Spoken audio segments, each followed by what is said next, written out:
সম্মানিত উপস্থিতি, সুস্থ রাখতে দেহ মন নিয়মিত হাঁটা প্রয়োজন। এই স্লোগানকে সামনে রেখে স্বপ্নের তারুণ্য সংঘের উদ্যোগে মাদ্রাসা ভিত্তিক প্রি মেডিকেল ক্যাম্পেইন এবং স্বাস্থ্য সম্পর্কে সচেতনতা সৃষ্টির উদ্দেশ্যে বিভিন্ন মাদ্রাসা ভিত্তিক যে ক্যাম্পেইন শুরু করা হবে, আজকে প্রথম এই আয়োজনের মাদ্রাসা হুজ্জাতুল ইসলামের ফ্রি মেডিকেল ক্যাম্পেইনের আয়োজন করা হয়েছে। উপস্থিত সকল শিক্ষার্থীবৃন্দ, মাদ্রাসার ওস্তাদবৃন্দ, আসসালামু আলাইকুম ওয়া রাহমাতুল্লাহি ওয়া বারাকাতুহু। ওয়া আলাইকুম আসসালাম ওয়া রাহমাতুল্লাহি ওয়া বারাকাতুহু। আজকে আমরা একদম প্রাথমিক পর্যায় থেকে জানবো যে স্বাস্থ্য কি। আমাদের বেঁচে থাকার আল্লাহ আমাদের জীবন দান করেছে, অবশ্যই সুস্থতা যেমন একটা নিয়ামত, অসুস্থতা কি একটা পরীক্ষা। তাহলে আমাদের প্রাথমিক অবস্থায় জানতে হবে সবার আগে কি স্বাস্থ্য কি। স্বাস্থ্য, health, according to WHO, health is a state of complete physical, mental and social well-being. It is not merely to absence of disease or infirmity. বিশ্ব স্বাস্থ্য সংস্থার মতে স্বাস্থ্য কি, যে আমাদের শরীরে শুধু কোনো রোগের অনুপস্থিতি না, শারীরিক, মানসিক এবং সামাজিকভাবে সুস্থতাই কি স্বাস্থ্য। তাহলে আমরা যখন মন ভালো থাকে, শরীর সুস্থ থাকে, তখন কি আমরা এটা স্বাস্থ্য বলি, কোনো রোগ বলি না। তাহলে রোগ কি? রোগ হবে কি এটার বিপরীত। When our mind and body does not work properly is called illness. তাহলে কি যখন আমাদের শরীর এবং মন ভালো থাকে না, এটাকে আমরা কি বলবো? অসুস্থতা। তাহলে আমরা কি শিখলাম? প্রথমে স্বাস্থ্য, স্বাস্থ্যের পর কি শিখলাম? যে অসুস্থতা। তাহলে এখন প্রশ্ন আসে, আমাদের রোগ কেন হয়? তো আমাদের রোগ হওয়ার অনেকগুলো কারণ আছে। যেমন বিভিন্ন প্যাথোজেন যখন আমাদের শরীরে আসে, যে ভাইরাস, ব্যাকটেরিয়া আমাদের শরীরে প্রবেশ করে, তখন আমাদের রোগ হতে পারে। আমাদের শরীরে এক ধরনের অ্যান্টিবডি আছে, এগুলো কি যখন বিভিন্ন প্যাথোজেন আমাদের শরীরে যায়, আমাদের অ্যান্টিবডি যখন দুর্বল হয়ে যায়, তখন আমরা বিভিন্ন রোগে আক্রান্ত হই। যখন আমাদের বয়স হয়, বয়স হলে কি আমরা অনেকেই অনেক ধরনের রোগে আক্রান্ত হয়ে যাই। কারণ কি? তখন আমাদের শরীরে অ্যান্টিবডিটা খুব দুর্বল থাকে। তখন এই অ্যান্টিবডি যে এই প্যাথোজেন আমাদের শরীরে যায়, ওটার সাথে যুদ্ধ করে আর পারে না, সেই কারণে আমরা অসুস্থ হই। আমরা কোনো খারাপ পরিবেশে বসবাস করলে, অপরিষ্কার পরিচ্ছন্ন থাকলে কি আমরা অসুস্থ হই। তো এখন আমরা যখন জ্বর আসে, আচ্ছা এখানে কি কেউ বলতে পারবেন যে জ্বর কি কোনো রোগ না রোগের উপসর্গ? এটা কি আমরা কেউ জানি? জ্বর আসলে কোনো রোগ না। আমাদের শরীরে যখন কোনো মাইক্রো অর্গানিজম, ভাইরাস, ব্যাকটেরিয়া প্রবেশ করে, তখন আমাদের জ্বর আসে। এটা কোনো রোগ না, এটা কি একটা রোগের উপসর্গ। যখন আমাদের শরীরের তাপমাত্রা হচ্ছে কি যে 98.6 ফারেনহাইট আর হচ্ছে আপনার 37 ডিগ্রি সেলসিয়াস, যখন এর উপরে আমাদের শরীরের তাপমাত্রা যায়, তখন এটাকে কি বলবো? আমরা জ্বর বলবো। তাহলে আমরা আজকে থেকে কি বলবো? জ্বর কোনো রোগ না। যখন জ্বর হবে, তখন আমরা মনে করবো যে আমাদের শরীর অন্য কোনো জায়গায় সমস্যা আছে। হতে পারে ইনফেকশন, যখন ইনফেকশন হয় আমাদের জ্বর হয়। যে আমাদের দাঁতে ইনফেকশন হয়েছে, আমাদের দেখা গেছে শরীর গরম হয়ে যেতেছে, টেম্পারেচার বাড়তেছে, তখন আমাদের জ্বর হতে পারে। ডেঙ্গু মশা যখন কামড় দেয়, আমাদের শরীরে জ্বর হয়, তখন আমাদের তাপমাত্রা বাড়ে। তারপরে আমাদের ফুসফুস ক্যান্সার, অনেক রোগের কারণে কি আমাদের শরীরের তাপমাত্রা বৃদ্ধি হয়।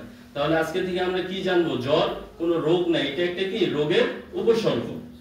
এখন জ্বর হইছে, যখন আমাদের জ্বর হয়, এটা কি করে? সবার প্রথম আমাদের শরীরে এক ধরনের অ্যান্টিবডি আছে। এটা অনেকটা, এটাকে বলা হয় ট্রাফিক পুলিশ।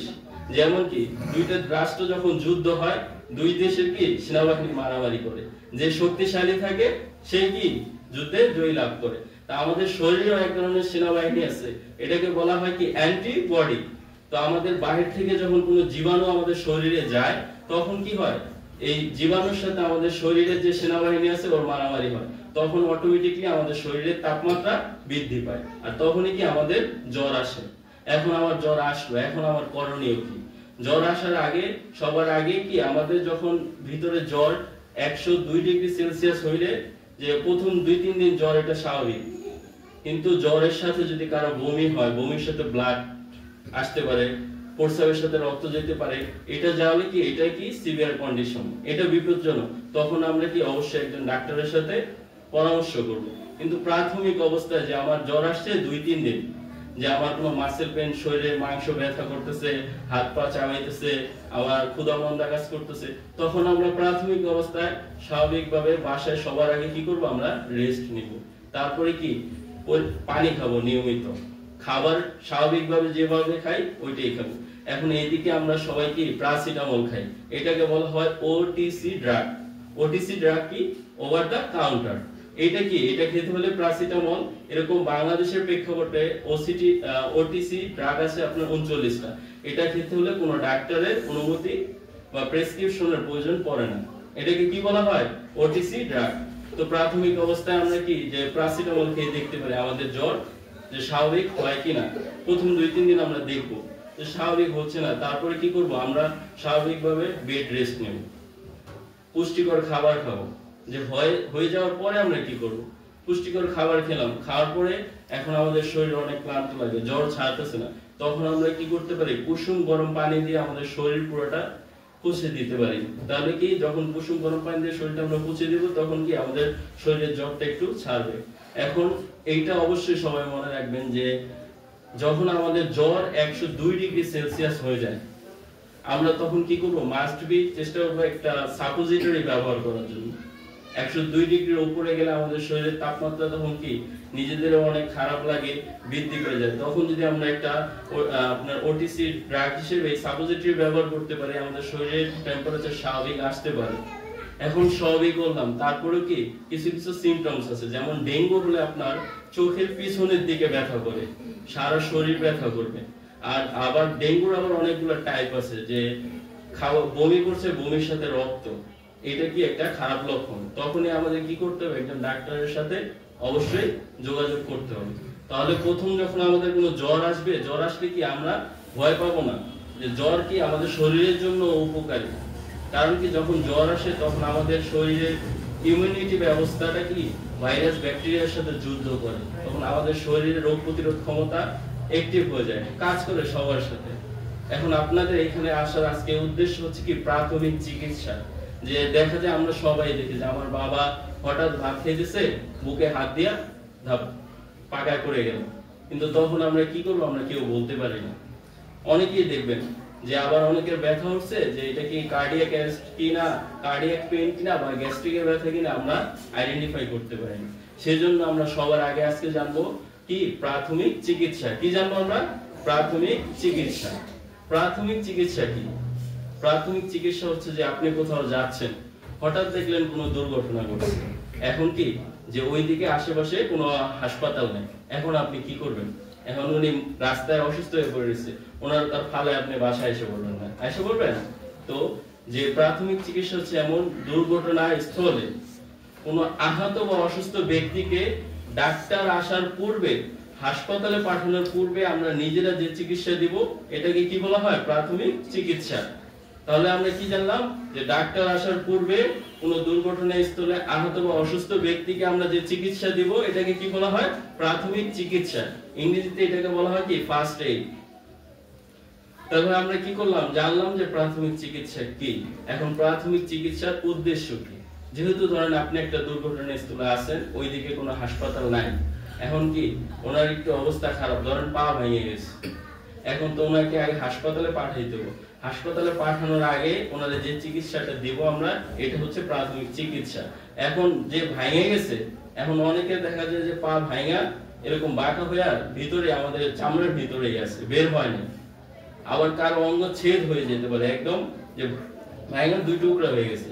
এখন যার যেরকম কন্ডিশন অনুসারে আমরা এটা চিকিৎসা দিব। যে কারো ব্লিডিং হইতেছে, যে হুন্ডা অ্যাক্সিডেন্ট হয়েছে, হাত পা কাইটা গেছে, অনেক রক্ত হইতেছে, এখন কি করব, আমরা রক্তটাকে কোনো পরিষ্কার কিছু দিয়ে সবার আগে পরিষ্কার করব। পরিষ্কার করে ওই জায়গায় আমরা চাপ দিব, জোরে চাপ দিয়ে ওইটাকে কি করব, আমরা বাঁধার চেষ্টা করব। ওইদিকে আমাদের যেটা না থাক, যে আমাদের অনেকের জামা থাকে, রুমাল থাকে, মানে জরুরি মুহূর্তে আমরা চিকিৎসাটা কিভাবে দিব। আর প্রাথমিক চিকিৎসা দেওয়ার উদ্দেশ্য হচ্ছে 3টা। জানি যে আহত ব্যক্তি, ওনার শারীরিক অবস্থা জানি আরো অবনতির দিকে না যায়, জীবন বাঁচানোর জন্য আমরা কি সর্বোচ্চ চেষ্টা করব, উন্নত চিকিৎসার জন্য আমরা হাসপাতালে পাঠাবো। এখন আমরা প্রাথমিক চিকিৎসা, যে আপনারা খেলাধুলা করতেছেন, ধরেন একজনের নাকে ফুটবল লেগে নাক ফাইটে গেছে, এখন কি করবেন, হুজুরের আশায় বসে থাকবেন? যে হুজুর আইলে হুজুর হাসপাতালে নিয়ে যাব, আমরা এটা করব না। যে ওনার রক্ত পড়তেছে এখন কিভাবে বন্ধ করা যায়, আমরা কি করব, সবার আগে ওই জায়গায় একটা ভালো পরিষ্কার কিছু দিয়ে আগে পরিষ্কার করব, হতে পারে পানি দিয়ে পরিষ্কার করে সুন্দর একটা ন্যাকড়া, ভালো একটা ন্যাকড়া দিয়ে আমরা জোরে চাপ দিয়ে রাখবো। ব্লিডিং রক্তপাত যতই হোক, যদি আমরা জোরে চাপ দিয়ে রাখি ওইটা বন্ধ হয়ে যাবে অটোমেটিকলি। তারপরে কি করব, আমরা হাসপাতালে পাঠাবো। এখন ফুটবল খেলতে গেছে, আমার পা ভেঙে গেছে, আমি কি করলাম, কাউরে না বইলা আমি এক জায়গায় চুপচাপ বসে রইলাম, তখন কি আমি সুস্থ হবো না। তখন আবার কি করতে হবে, যে ওই কন্ডিশনে যে আমার পা ভাঙা যায়, ওইটার নিচে আশেপাশে কোনো বাঁশ অথবা কাঠ থাকতে পারে, আমরা লেভেলে রেখে কাপড় দিয়ে বাইরে আমরা হাসপাতালে যেতে পারি। দেন ওই দিক থেকে আমার এই জিনিসটা কি জোড়া লাগতে পারে। এটা কি বলে প্রাথমিক চিকিৎসা, যে আমরা জরুরি মুহূর্তে কি চিকিৎসা দেব। এখন আমরা যে শীতের মৌসুম, সবারই কি কম বেশি কাশি হয়। কাশি কমন করলে এটা মূলত ভাইরাসের সংক্রমণের কারণে হয়। আমাদের ফুসফুসে যখন কোনো ভাইরাস যায় তখন কি আমাদের কাশিটা তৈরি হয়, এটা বিভিন্ন ব্যাকটেরিয়া দ্বারা হতে পারে। এখন আমাদের কাশি হয়ে গেছে, এখন আমরা কি করব, সবার আগে আমরা যে কাজটা করব, হাইজিন মেইনটেইন, মানে খাবার আগে কি করব, হাত ধুবো সাবান দিয়ে অবশ্যই। তারপরে বাহিরে কি এই মৌসুম অনেক শুষ্ক ধুলা থাকে, এই ধুলাগুলো আমরা কি যখন বের হয়ে আমাদের নাক দিয়ে আমাদের ফুসফুসে যায়, অনেকের হাঁচি আসে। যে আর এই মৌসুমে কাশি কমন কোল্ড গুলো অনেক দিন পর্যন্ত থাকে, সহজে ভালো হয় না। তবু 14-15 দিন অনেকে ভালো হয়ে যায়, কিন্তু 14 দিনের বেশি হয়ে গেলে অবশ্যই একজন ডাক্তারের সাথে আমরা পরামর্শ করবো যে আমার এরকম হইতেছে। আমরা যখন বের হব রাস্তায় তখন অবশ্যই কি করব, মাস্ক পরবো, জানি কি আমাদের নাক দিয়ে ধুলাবালু আমাদের শরীরের ভিতরে প্রবেশ না করতে পারে। তাহলে কাশি হলে আমরা প্রথম কাজটা কি করব, হাইজিন মেইনটেইন, পরিষ্কার পরিচ্ছন্ন রাখবো। তারপরে কাজ কি করব, আমরা মাস্ক পরে বের হবো। এখন বাসায় অনেকের মধু আছে, মধু আর লেবু দিয়ে কি আমরা চা বানিয়ে খেতে পারি, এটা আমাদের কাশির জন্য কি অনেক ভালো এবং আরামদায়ক। তারপরে আমরা কাশির জন্য বিভিন্ন ড্রাগ আছে, ওটিসি ড্রাগ, ওইগুলো আমরা খেতে পারি। এটা হচ্ছে প্রাথমিক এবং বেসিক। এখন আপনাদের মধ্যে সবচেয়ে কমন হচ্ছে কি চুলকানি, যে সারাদিন থাকলাম ভালো, রাতে ঘুমাইতে যাওয়ার সময় সে হাজিরা দেয়, আবার ডাইনে চুলকায় বামে চুলকায়। কার কার চুলকানি নাই আর জীবনে এরকম হয় নাই, আছেন এমন কেউ চুলকানি? আমার মাদ্রাসার এক ছোট ভাই আছে, একটু স্বাস্থ্য, তো ও রাত হইলেই পরে হাজিরা দেয়, সারা শরীর চুলকায়, তো মজা করে ওর নাম দিছে চুলকানি মামা, যেহেতু অনেক স্বাস্থ্য। তো চুলকানিটার ব্যাপারটা হইতেছে আপনার, এটাকে মেডিকেল টার্ম বলা হয় স্ক্যাবিস। এটা একটা আপনার প্যাথোজেন প্যারাসাইট, প্যারাসাইটের কারণে হয়। প্যারাসাইটের নাম হচ্ছে আপনার সারকপ্টাই স্ক্যাবি। এটা কি করে, সবার আগে আমাদের স্কিনে যায়। বাসে উঠেন, বড় বড় এমবিবিএস ডাক্তার কি বলে যে আছেন এমন কেউ, লাগান পান্ডার মালিশ, একবার লাগাইলে কি চুলকানি সব খতম। জীবনে কতবার লাগাইলাম, আমার চুলকানি আর ভালো হয় না। কারণ কি, কারণ এটা সমস্যা কোন জায়গায় আমরা কেউই জানি না। রাত হইলে হাজিরা দেয়, আমি মামু মরি নাই, ডাইনে চুলকাইতে মন চায়, বামে চুলকাইতে মন চায়। আজকে আমরা কি করব, এই রোগের প্রতিরোধ কি, আমরা আজকে থেকে চুলকানির বিরুদ্ধে যুদ্ধ করব, ঠিক আছে? যে চুলকানি আপনাদের রাতে সমস্যা হয়, এটা বলা হয় কি স্ক্যাবিস, বা কি চুলকানি বা খোঁজপাঁচড়া বলি আমরা, যে একটা সময় দানা দানা হয়ে এটার মধ্যে আবার পুঁজ হয়, এটা আবার সেকেন্ডারি ইনফেকশন হয়ে যায়। তো এই চুলকানিটার মূল সমস্যা হচ্ছে যখন এটা দ্বারা আপনি একজন যে আপনার পাশে বেডে কেউ এই চুলকানিটা হয়েছে, আপনি ওনার সাথে বেড শেয়ার করতেছেন, অটোমেটিক আপনার শরীরে ওই প্যারাসাইট বা পোকাটা এসে আপনার শরীরে বসে যাবে। এখন প্যারাসাইটটা কি, যে আমরা তো উকুন চিনি মাথায়, সবার মাথায় কি উকুন আছে, উকুনটা কি আমরা কোনো রকম খাবার দেই না, উকুন বাইসে থাকে না, থাকে। কেন থাকে, প্যারাসাইট হচ্ছে এরকম পরজীবী যারা আমাদের শরীর থেকে কি খাবার গ্রহণ করে, আবার আমাদের কি করে, ক্ষতি করে। এটাকে কি বলা হয়, প্যারাসাইট। এই প্যারাসাইট হচ্ছে মূল কারণ হচ্ছে আপনাদের যে চুলকানি ভালো হয় না। দেখা গেছে এদিকে অনেকজন থাকেন, রাত্রে একসাথে ঘুমাইছেন, এখন একজনের চুলকানি হয়েছে, বললেন আব্বু আমার তো চুলকানি, আব্বু কি করলো, বাসায় ডাক্তার দেখাইতেছে, আপনি চলে গেলেন বাসায়, চিকিৎসা করলেন, আপনি বাসায় থেকে ভালো হয়েছেন, হওয়ার পর আবার মাদ্রাসায় আইছেন, আপনার আবার চুলকানি শুরু। কারণ কি, ওই যে আপনি আপনার বন্ধুর বাড়ি ঘুমাইছেন, আপনার বন্ধুর শরীরে তো এখন ওই পোকটা আছে, তাহলে কি করতে হবে, যে চুলকানি এটা কমন, বিশেষ করে মাদ্রাসা হোস্টেল লাইফে যারাই থাকে সবার কাছে কি এটা প্রেজেন্ট থাকে যে চুলকানি এটা ভালো হয় না সহজে। আসলে এটা কি নিরাময় যোগ্য, কিভাবে করতে হয় আমরা এটা জানি না। তাহলে যখন আপনার দেখবেন এরকম চুলকায়, সবার আগে কি করবেন, আপনি পরিষ্কার পরিচ্ছন্নতা মেনটেন করবেন। পরিষ্কার পরিচ্ছন্নতা মেনটেন করার পরের কাজ হবে যে আপনার জামা কাপড়, দেখা গেছে আপনার 2-3 জন এরকম আছে, আরেকজনের নাই, তো আপনার ওই 3 জনই কি করবেন, আগে আলাদা হয়ে যাবেন, যাতে আপনার বেডে থেকে আরেকজনের কোনো ক্ষতি না হতে পারে। যেহেতু মাদ্রাসায় একসাথেই থাকেন, তারপরে কাজ কি, যে বাজারে এক ধরনের লোশন পাওয়া যায় 5% প্যারামেথ্রিন, এটা কি করতে হয়, যে ডাক্তার আমাকে দিয়েছে যে মুখ বাদে সারা শরীর মাখবো। আমরা কি করি, সারা শরীর মাখে হাতের 2 তালু আর কি করি, পায়ের 2 তালু বাকি রাখি। যখন এই 2 স্থান আমরা বাকি রাখি, এই ওষুধগুলো কি করে কাজ করা শুরু করে, সারা রাতে আপনার সারা শরীরে যত পোকা আছে আইসা এই হাতের তালুতে পায়ের তালুতে থাকে। তারপরে কি হয়, যে আপনি কি করলেন, ফার্স্টের দিন ভালোই, পরে কি করলেন, এমন ডাক্তার দেখাইছে আমার ভালোই হয়নি, কিন্তু ডাক্তার আপনাকে কি বলছিল যে মুখ বাদে সমস্ত শরীর লাগাবেন, কিন্তু আপনি তো সেটা করেননি। তো যে লোশনটা বাজারে পাওয়া যায়, অবশ্যই আমরা সেটা কি নিয়ম মতো লাগাবো শরীরে, যে প্রথম উইকে দেয় সমস্ত শরীর, মুখ বাদে আমরা সমস্ত শরীরে এটা লাগাবো। লাগানোর পরবর্তী কাজ হবে কি, ওই দিন যে আমরা খাবার দাবার শেষ করে, বিশেষ করে রাতে লাগালে সবচেয়ে উত্তম, পায়ের পাতা হাতের পাতা সমস্ত শরীর লাগাবো, লাগানোর পরে আমরা ঘুমিয়ে পড়বো। তো যাদের সাথে সবাই সকালে কাজ কি হবে, সকালে ঘুম থেকে উঠে আপনি যে বিছানায় শুয়েছেন ওই বিছানার বালিশের কভার, চাদর, আপনার শরীরের জামা সমস্ত কিছু 50 ডিগ্রি সেলসিয়াস তাপমাত্রা বা আপনার গরম পানিতে বয়লিং করতে হবে। আপনি বয়লিং করলে এই জামাটার মধ্যে যে পোকাটা আপনার ওষুধ দেওয়ার পর আছে, এইটা আপনি যদি বাইরেও ফালায় রাখেন কোনো খাবার ছাড়া 7 দিন বাঁচতে পারে। কয়দিন বাঁচতে পারে? 7 দিন। তা আমরা কি করছি, এদিকে অনেকেরই চুলকানির চিকিৎসা নিচ্ছি, কিন্তু ভালো তো হয় না। রাত হলে কি সারাদিন ভালো যায়, রাত হলে কি আমাদের চুলকানি বেড়ে যায়। অনেকের শরীরে লাল লাল র্যাশের মতো হয়, যে অনেকের আবার র্যাশের মধ্যে পানির মতো হয় ভিতরে। এইটাই হচ্ছে কি মূল কজ। তাহলে আমাদের যে এখন যখন দেখবো আমাদের শরীরে লাল লাল র্যাশের মতো হয়েছে, দানা দানা হয়েছে, অথবা একদম অনেক চুলকে দিচ্ছে, তখন আমরা কিভাবে এটা প্রতিরোধ করবো? তো সবার আগে কি করবো, আমরা পরিষ্কার পরিচ্ছন্ন রাখবো। সব সময় জামা কি পরিষ্কার পরিচ্ছন্ন রাখবো। অস্বাস্থ্যকর কোনো পরিবেশে কি আমরা রাতে ঘুমাবো না। অবশ্যই ঘুমানোর আগে আমাদের বেড পরিষ্কার করতে হবে। বেড পরিষ্কার করব, একদম ফ্রি, আশেপাশে কোনো ধুলাবালু থাকলে সবকিছু আমরা কি করব, পরিষ্কার করব। পরিষ্কার করার পরে যে লোশনটা বললাম, ওই লোশনটা আপনারা কিনে শরীরে লাগাতে পারেন। ওই লোশনটা দেওয়ার পরে ঘুমাবেন। সকালবেলা উঠে প্রথম কাজে হবে কি, যে আপনি যাদের সাথে শুয়েছেন সবাই মিলে একসাথে, যে এইদিকে 50 জনের এরকম চুলকানির সমস্যা, আপনারা যদি 5 জন চিকিৎসা নেন এই চুলকানি কখনো ভালো হবে না। তাহলে একসাথে কি ওই 50 জনের এই চিকিৎসাটা নিতে হবে। এই 50 জনের চিকিৎসা নিলেন, সবার আগে সকালবেলা আপনারা কি জামা কাপড় যা আছে সব পরিষ্কার করে গরম পানিতে বয়লিং করবেন, অথবা 7 দিনের জন্য ওই জামা কাপড় বাইরে রোদে দিয়ে দিবেন, তারপরে দরকার হলে বয়লিং করবেন। এখন দেখা যাচ্ছে লোশন ব্যবহার করার পরে অনেকের চুলকানি থাকে, তারপরে এটাকে কি আবার 1 সপ্তাহ পরে আমরা ব্যবহার করতে পারি, যে যেহেতু আছে এটা রিপিট করে।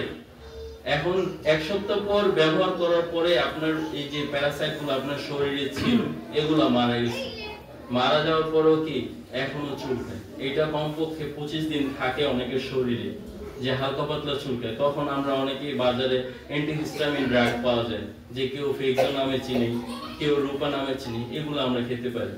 তাহলে আমাদের চুলকানি এখন যাদের আছে, এখন কি করতে হবে, সবার আগে আমরা পরিষ্কার পরিচ্ছন্ন থাকবো। তারপরে কি করব, নিয়ম করে যে ডাক্তার আমরা অ্যাডভাইস করছি কি যে লোশনগুলো, সেগুলো কি আমাদের শরীরে মাখবো। তাহলে দেখবেন ইনশাআল্লাহ আপনাদের আর চুলকানি আর এই সমস্যা থাকবে না। আর আপনারা রাস্তাটা হেঁটে গেলে কেউ আপনাদের বলবে না চুলকানি বাবু। ঠিক আছে, আমরা পারবো তো? এখন আমরা শিখব ট্রমাটিক ইনজুরি। হঠাৎ দুর্ঘটনা হয়, যেমন আমি এখন দাঁড়াইছি, বিল্ডিং ভেঙে বললো নিচে, এখন তো হাসপাতাল বহুত দূর, এই মুহূর্তে আমরা কি করব? ট্রমাটিক ইনজুরি যখন হয় তখন কি করবেন, সবার আগে যে আমি বাঁচলে বাপের নাম এমন হওয়া যাবে না। এখন এদিকে ভূমিকম্প হইল, এখন এদিকে সবচেয়ে বড় কি আছে, তোমাদের ওস্তাদের সবচেয়ে ছোট তারা। এখন ওনারা যদি চিন্তা করে আমার জীবন আগে বাঁচালে ওরা পরে দেখবে, এটা কি হইল? হইব না। তাহলে কি এটা আমাদের একটা কি দায়িত্ব?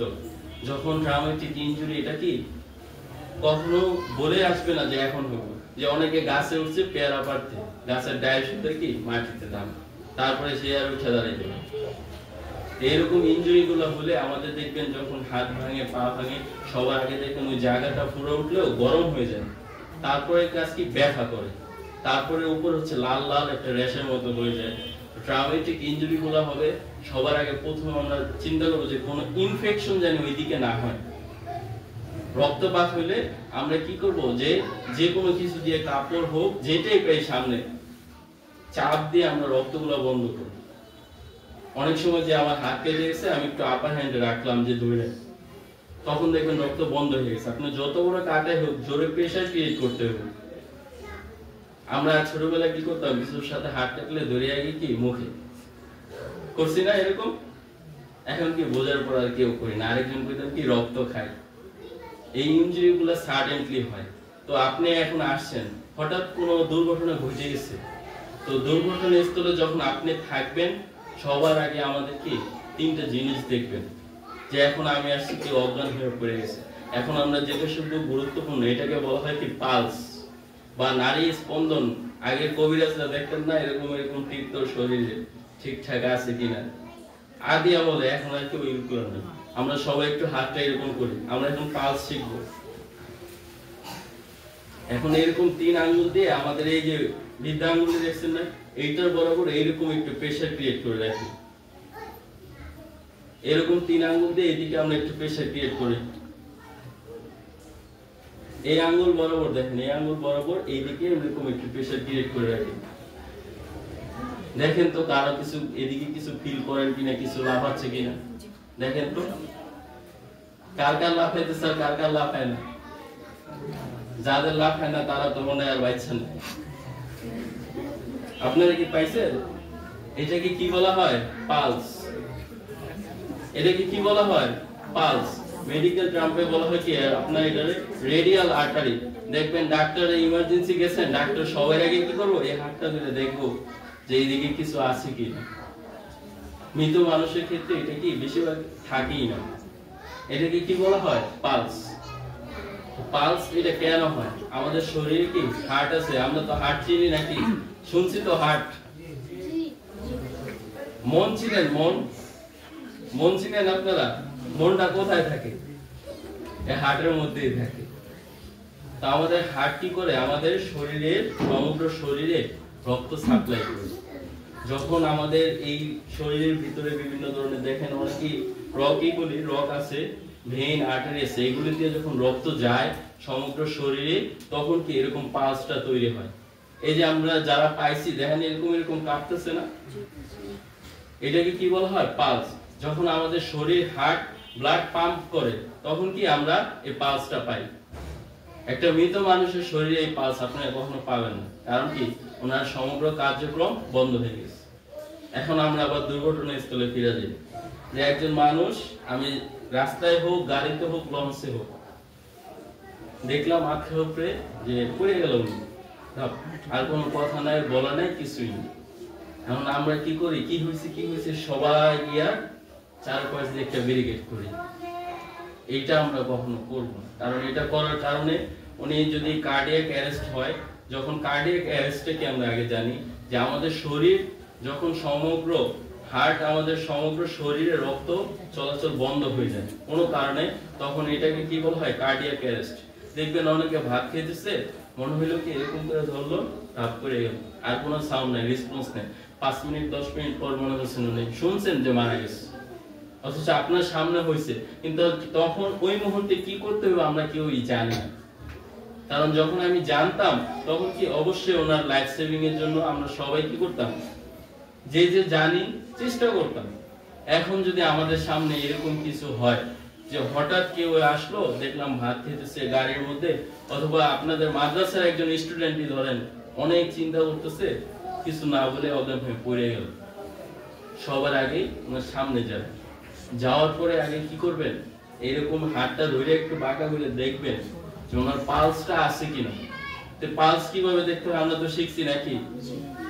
কে কে শিখি না একটু হাত তুলি তো, কে কে শিখি নাই? আমরা সবার আগে দেখবো ওনার পালস আছে কিনা। যদি পালস না থাকে তখন আমরা ওনার নাকের সামনে হাত নিয়ে দেখতে পারি যে উনি কোন রকম নিঃশ্বাস ছাড়তেছে কিনা। এটাও নাই। আমরা ওনার পেটের দিকে দেখাবো যে আমরা যখন নিঃশ্বাস নিই আমাদের পেট তো উঠানামা করে, এইটাও নাই। তখন আপনি কি করবেন? তখন কি করবেন? ভাই মারা গেছে না। তখন আমরা আপনাদের এই দিকে আসার উদ্দেশ্য একমাত্র কি আপনাদের এই সিপিআরটা শেখানো। সিপিআর হচ্ছে কি কার্ডিও পালমোনারি রিসাসিটেশন। এটা হচ্ছে কি কৃত্রিম ভাবে আমরা একটা মানুষ যখন কি হার্টবিট ওনার হার্ট সার্কুলেশন বন্ধ হয়ে যায়, কার্ডিয়াক অ্যারেস্ট হয়, যে আপনার সামনে কেউ পড়ে গেছে, এখন যদি আমি সিপিআর শুরু করতে পারি, সিপিআর শুরু করলে 5 মিনিটের মধ্যে দেখবেন যারা স্ট্রোক, যাদের বাসায় বাবা মা আছে, যে অনেকে স্ট্রোক করার পর আগের মতো কথা বলতে পারে না, হাত বাঁকা হয়ে গেছে, পা বাঁকা হয়ে গেছে, প্যারালাইজ হয়ে গেছে। কিন্তু আমরা যদি কার্ডিয়াক অ্যারেস্টের পরে 5 মিনিটের মধ্যে আমরা সিপিআর শুরু করতে পারি, আল্লাহ চাইলে ওনার জীবনও বাঁচতে পারে, এমনকি অনেক অঙ্গহানি যে প্যারালাইজ হয়ে যায়, মুখ বাঁকা হয়, এটাও বাঁচতে পারে। আমরা তো এদিকে সিপিআর কি কেউ পারি? সিপিআর কি পারি আমরা কেউ? সিপিআর সিপিআরটা হচ্ছে এমন একটা টেকনিক, আপনি সবার আগে কি করলেন, যে যে ব্যক্তি হঠাৎ আপনার সামনে পড়ে গেল, ওনার সামনে যেয়ে আপনি ওনাকে পর্যবেক্ষণ করবেন যে উনি কোনো নিঃশ্বাস নিতেছে কিনা। তারপরে কি দেখবেন যে ওনার কোনো পালস আছে কিনা। যে কোনো নিঃশ্বাসও নিতেছে না, আপনি ডাকলেন, এই যে আপনি শুনতেছেন, গালে একটু থাপ্পড় দিয়ে যে আপনি শুনতেছেন, যদি না শুনে তখন আপনি কি করবেন? সিপিআর শুরু করবেন। এখন সিপিআরটা কিভাবে দিতে হয় এটা হচ্ছে আমাদের কি শিখতে হবে। এন্ড সিপিআর হচ্ছে আমরা সবার আগে কি করব, হাতটা আমরা ভি তো চিনি, ভি কিভাবে লেখে? ভি এর শেপটা কি এরকম হয়। তো আমরা যখন সিপিআর দিব আমাদের কি করবে, একদম বুকের মাঝ বরাবর এইদিকে সেন্ট্রালে হার্ট কোথায় থাকে? ডান পাশে না? হার্ট ডান পাশে থাকে না, হার্ট বাম পাশে থাকে। তাহলে আমরা কি করব, একদম সেন্ট্রালে যে একজন পড়ে গেছে, আমরা গেলাম, যাওয়ার পরে ডাকলাম, আপনি কি শুনতেছেন? কোনো রেসপন্স নেই, কোনো কথা বলে না। আমি তো পালস মাপতে পারি, আমি ডাক্তার না। প্রাথমিক চিকিৎসার একটাই উদ্দেশ্য, এটা দেওয়ার জন্য আপনার কোনো ডাক্তার হইতে হইব না। আপনি যখন চিকিৎসা দিবেন ওই উপস্থিত ক্ষেত্রে আপনি একজন কি প্রাথমিক চিকিৎসকের ডাক্তার যাবেন, যাওয়ার পরে পালস চেক করবেন, ওনার পালস নাই। এখন কি করবেন? ডাকলেন, আপনি শুনতেছেন, কোনো রেসপন্স নাই, কোনো কথা বলেন না। তাহলে আমরা কি করব, যে এখন ওনার সিপিআর দরকার, ওনার সমগ্র শরীরে রক্ত সরবরাহ কি বন্ধ হয়ে গেছে। তখন আমরা কি করব? সিপিআর দিব। সিপিআরটা কিভাবে দিব? এদিকে দেখুন,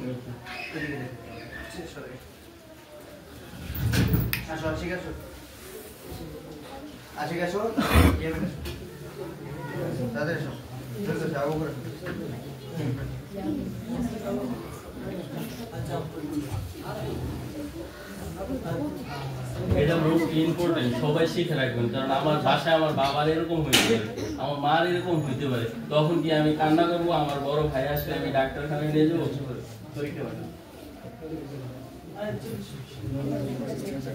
যাও মানে একটু বেশি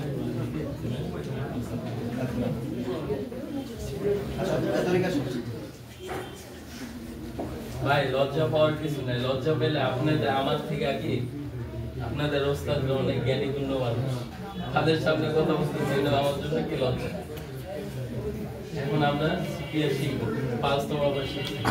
আপনি এখন কি করবেন, একটু আগে যেটা শিখেছি আয়সা একদম একটু বুকটা ধরবেন, ধরে একদম শুয়ে যায়, ঠিক আছে?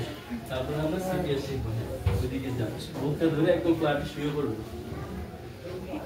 এদিকে যে ওদের তো দেখাই তো আপনার বুক ব্যথা হইছে, হ্যাঁ ব্যথা ওদের দেখাও, একদম ফ্ল্যাট শুয়ে পড়েন।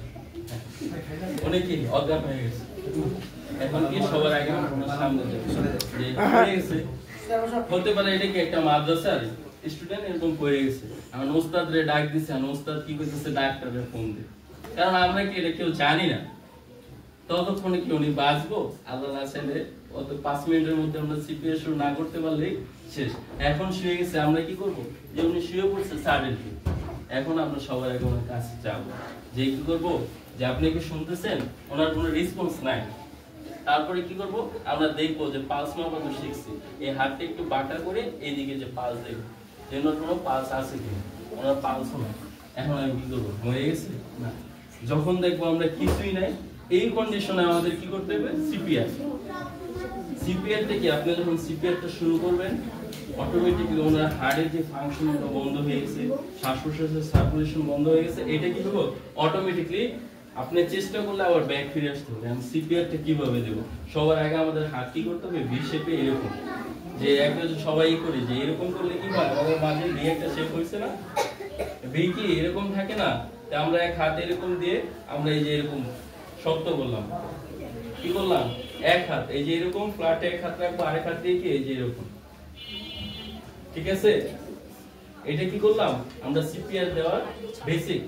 এখন কি করলাম আমরা, ঠিক করলাম।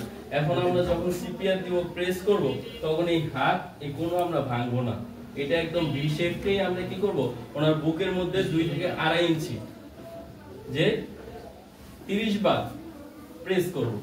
30 বার প্রেস করার পরে মাউথ টু মাউথ কি করব, আমরা নাক ধরবো আগে, নাক ধরে মাউথ টু মাউথ দিয়ে ওনার মুখে নিঃশ্বাস দেব। নিঃশ্বাস দেওয়ার পরে দেখবো যে উনি কি কোনো ধরনের নিঃশ্বাস দিতেছে কিনা, ব্যাক আসতেছে কিনা, তখনও আসে না, এটা কি করব, আবার 30 বার দেব। 30 বার দেওয়ার পরে আবার কি করব, নাক ধরে মুখ দিয়ে ওনার মুখে নিঃশ্বাস দেব, যে ওনার সার্কুলেশন ব্যাক আসতেছে কিনা। যদি আমরা দেখলাম তারপর আসতেছে না, কারণ আপনি তো 5 মিনিট আগে দিতে পারবেন না সিপিআর, তখন কি করতে হবে, সবার আগে আপনার পাশে যে আছে চিৎকার করে আগে তাকে আনতে হবে, যে ইমার্জেন্সি হোক, রিক্সা হোক, অ্যাম্বুলেন্স হোক, এরকম তুমি একটা ব্যবস্থা করো, আর পাশে যে আছে 2 জন মিলে সিপিআর দিবে।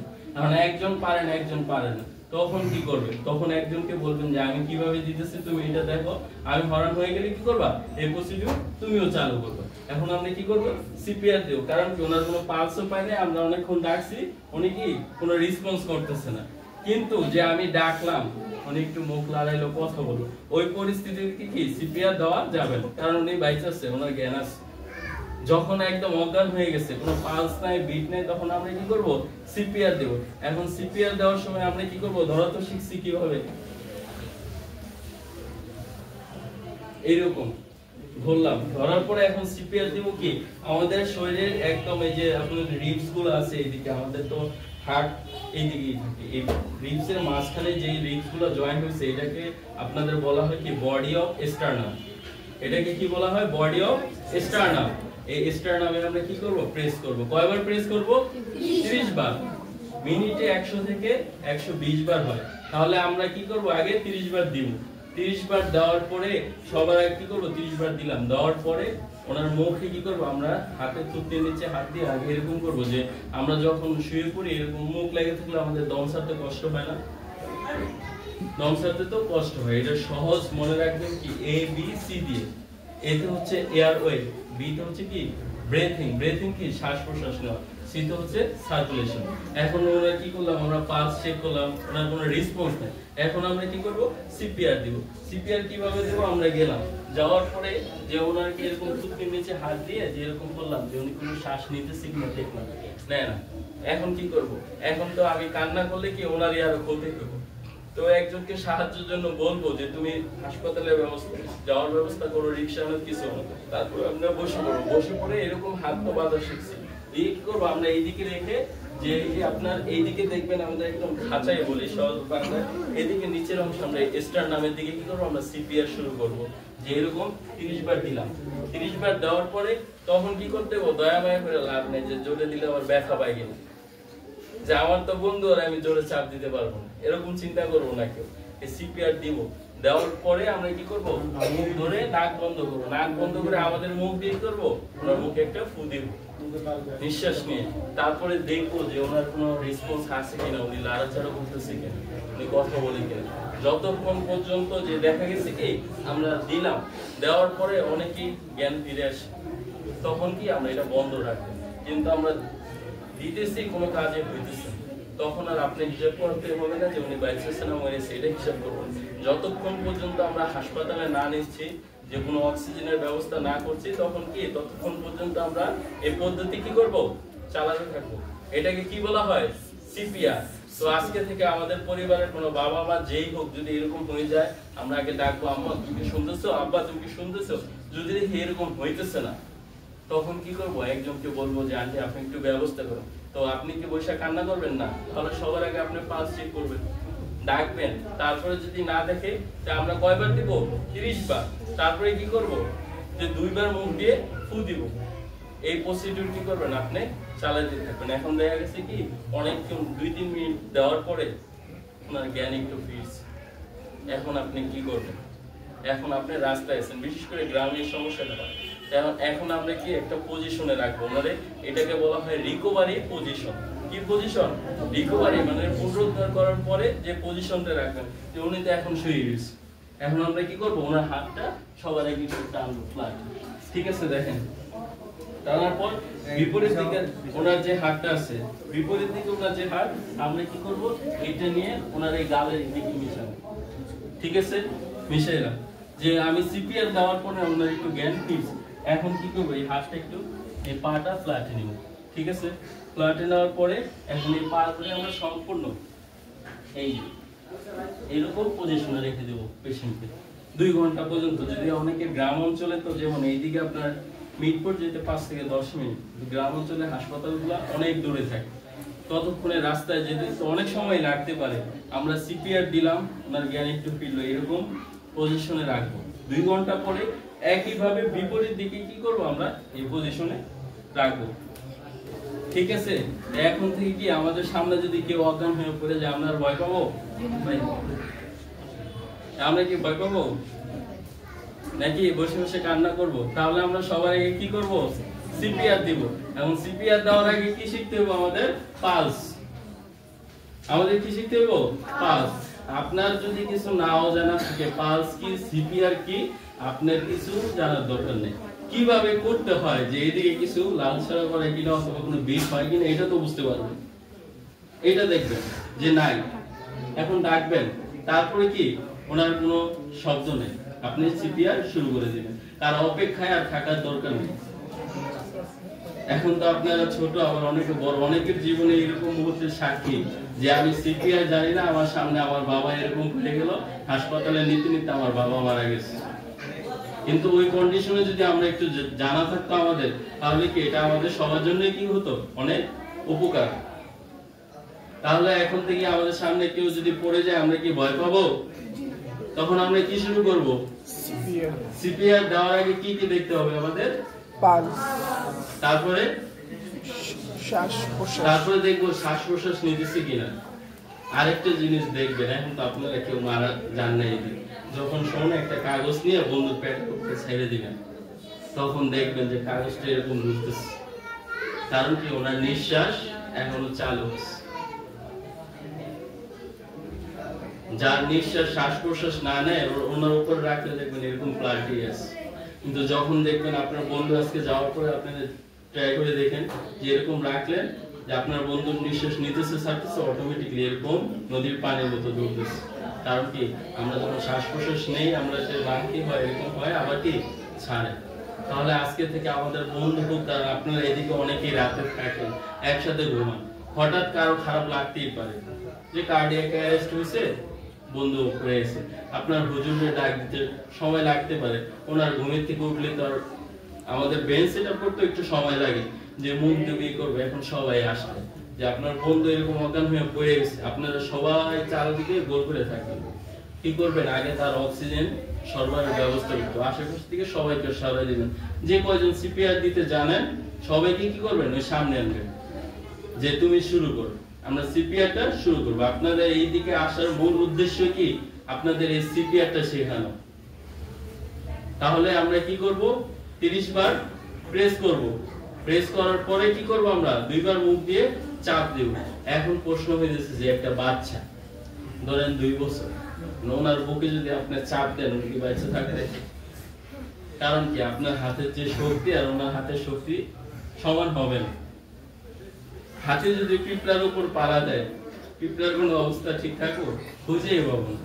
এখন কোনো বাচ্চা হয়ে গেছে, যে বাসায় মাদের দেখবেন কি যখন আপনার খাবার খাওয়ায়, তখন কি খাবি না কেন, গালের মধ্যে দুইটা দেয়, এই খাবার খাওয়াতে কি করে আমাদের ফুসফুসের মধ্যে খাবার চলে যায়, তখন আমাদের দম বন্ধ হয়ে যায়। তখন তো কয় আমি তো ইচ্ছা করে দিই নাই, হেরে ডাকো, কিন্তু ওই মুহূর্তে কি করতে হবে আমরা কিছু জানি না।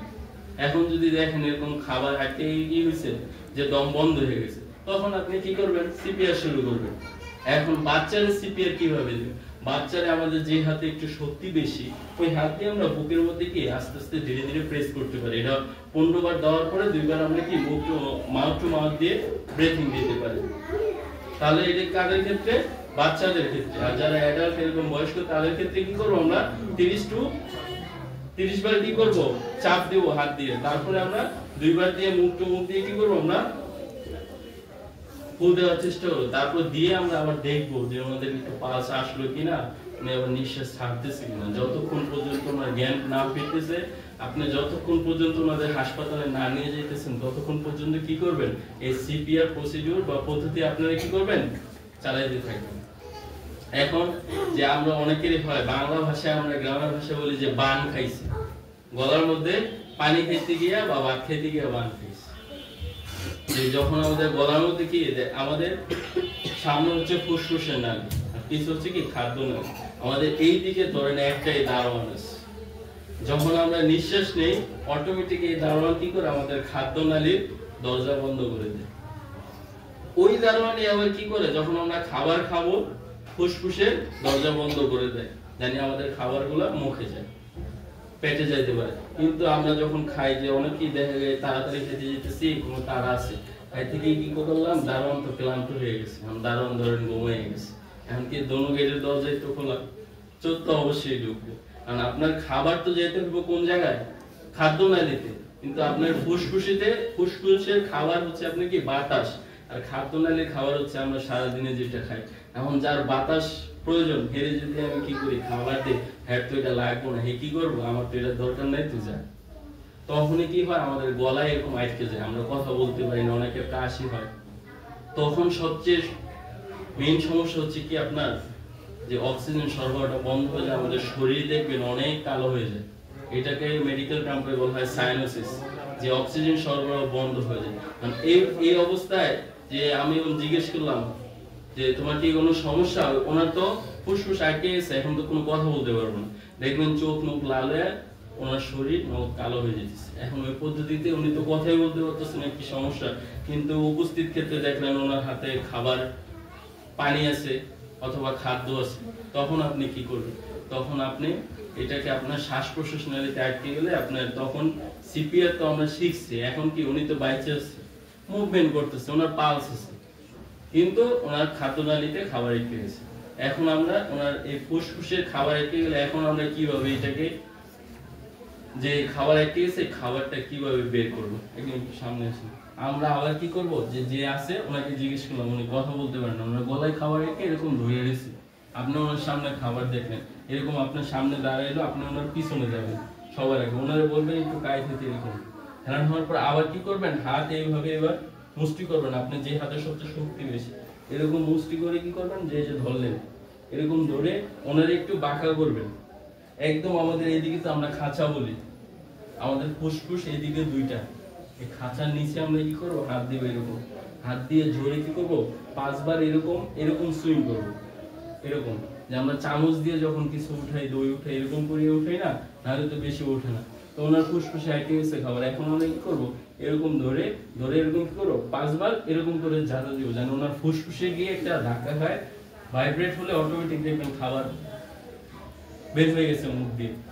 এখন এটা কি করবো 5 বার করবো, 5 বারের পর বের হলো না, এখন কি করবেন, এটা আপনি কি চালাইতেই থাকবেন যতক্ষণ পর্যন্ত ওনার খাবার না হলে। এখন খাবার মুখে আটকে গিয়া উনি অজ্ঞান হয়ে গেছে, তখন আর কি এরকম প্রসিডিউর চলবে না, পদ্ধতি চলবে। তো যে অজ্ঞান হয়ে গেছে এখন ওনার পালস নাই, তখন আমরা কি করবো, একটু কি শিখছিলাম সিপিআর, এখন উনি কি সম্পূর্ণ অজ্ঞান হয়ে গেছে, এখন আমরা কি শিখবো সিপিআর। তাহলে উনি যেহেতু অজ্ঞান হয়ে গেছে, এখন আমরা কি দেওয়া শুরু করবো, সিপিআর। তো আমরা কি সিপিআর আর বলবো আজকে থেকে আমাদের পরিবারের বাবা হোক, মা হোক, কোনো প্রতিবেশী হোক, যেই হোক, যদি কখনো এরকম দেখি যে হঠাৎ অজ্ঞান হয়ে গেছে, অথবা খাবার আমরা বাংলা ভাষায় বলি যে বান খাইছি, এটাকে বলা হয় আপনার লাং অবস্ট্রাকশন, যে খাবার ঢুকে এরকম আটকে যায়, তাহলে আমরা কি করব? আজকে থেকে আমরা আর ভয় পাবো না, আমরা সাহস নিয়ে কি সবাইকে চাপাবো। আমি তো একটু ছোট মানুষ, তুই কি জানোস না জানোস, তখন উনি কি যে তখন যদি কন যে আমি হুজুরের আগে পণ্ডিত পেলে আমার বেয়াদব করব, আপনার হুজুর না জানতে পারে তখন হুজুরের আগে কি ঠান্ডা মাথায় বোঝাবেন যে হুজুর যে এইভাবে না এইভাবে করতে, তখন তো আপনার হুজুরের মনে এই ধারণা হবে যে হয়তো ও কিছু জানে, তাহলে তুমি করো, ঠিক কিনা? আমরা কি করব তাহলে? এখন কন্ডিশন এরকম, যদি আমাদের সামনে কেউ পড়ে যায়, অজ্ঞান হয়ে গেছে, খাবারের কি আজকে থেকে কি আমরা আর ভয় পাবো? ভয় পাবো আজকে থেকে? আর সবার আগে কি করব? আমরা আগে দেখবো কি পালস আছে কিনা, তারপরে কি করব? ডাকবো, যদি রেসপন্স না করে আমরা কি করব? সিপিআর শুরু করব।